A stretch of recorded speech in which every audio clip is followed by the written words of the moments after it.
time is to scold it and criticize it. Then we wonder why we are unhappy. Let us do some work to connect with those neglected inner parts of ourselves.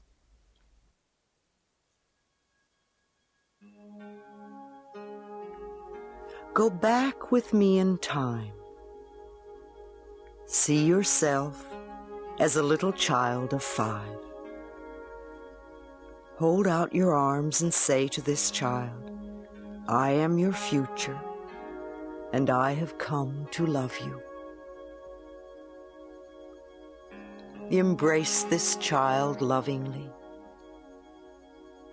and then bring this child with you to present time. See the two of you standing in front of a mirror, looking at each other lovingly. And as you stand there, you become aware that there are so many parts of you that are missing. So once again, let us go back in time to the very moment you were born. You had just come out of the birth canal. It may have been a difficult trip. You feel the cold air and the bright lights, and someone may have just smacked you. You have arrived. You are here to live a whole lifetime. Love that little tiny baby. Love that baby.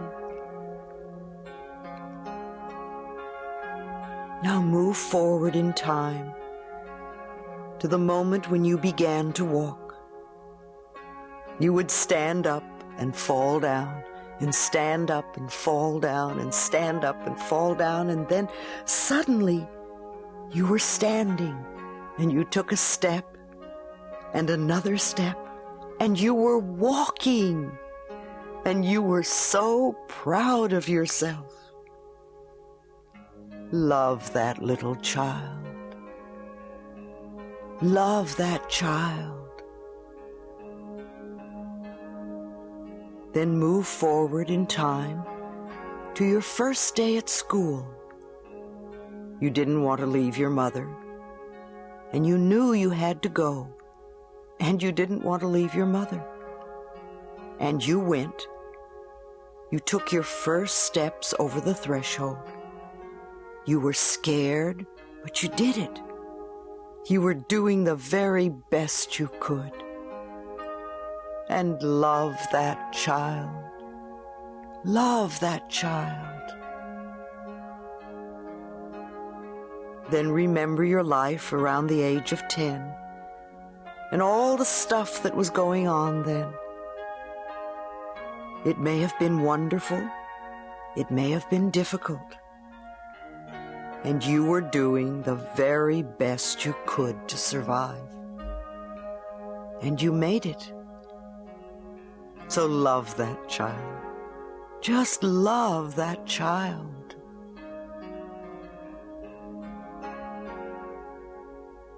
Then go to the time you were just entering puberty and all that was going on. It was exciting and scary, and maybe more than you could handle. But you got through it. You did the best you could, and you made it. So love that teenager. Love that teenager.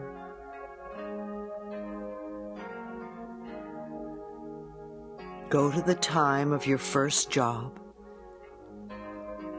and how exciting it was to earn money. You wanted so badly to make a good impression, and there was so much to learn. And you did the best you could. And love that person. Just love that person. Remember the time you were first rejected in love, and how much your heart hurt, and you wanted to die, and then you were afraid you wouldn't, and you knew that no one would ever love you again. You were in such pain, and you did the best you could, and you made it. Love that person. Love that person. Then go to another milestone in your life. It may have been embarrassing, or painful, or wonderful.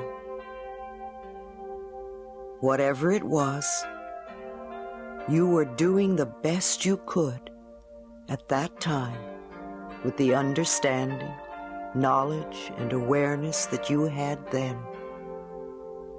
So love that person. Love that person. Now gather all the many parts of yourself and bring all of them forward in time to present time. See yourself standing in front of the mirror with all of yourselves, and realize that you are looking at the richness and fullness of your life. Of course, there were difficult times, and painful times, and embarrassing times, and times of confusion, and that's all right. It's part of life. Love all of yourself. Now all of you turn around, and as you look ahead, you see a person standing before you with arms outstretched, saying, "I am your future, and I have come to love you." When it feels right, come back to the room.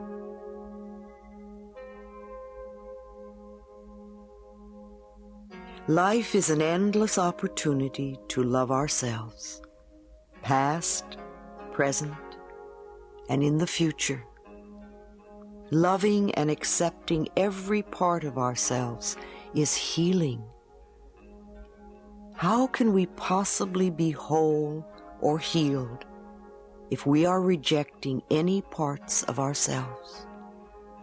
Healing is to make ourselves whole again. Love yourself, every part of yourself, and be whole. All is well. And so it is.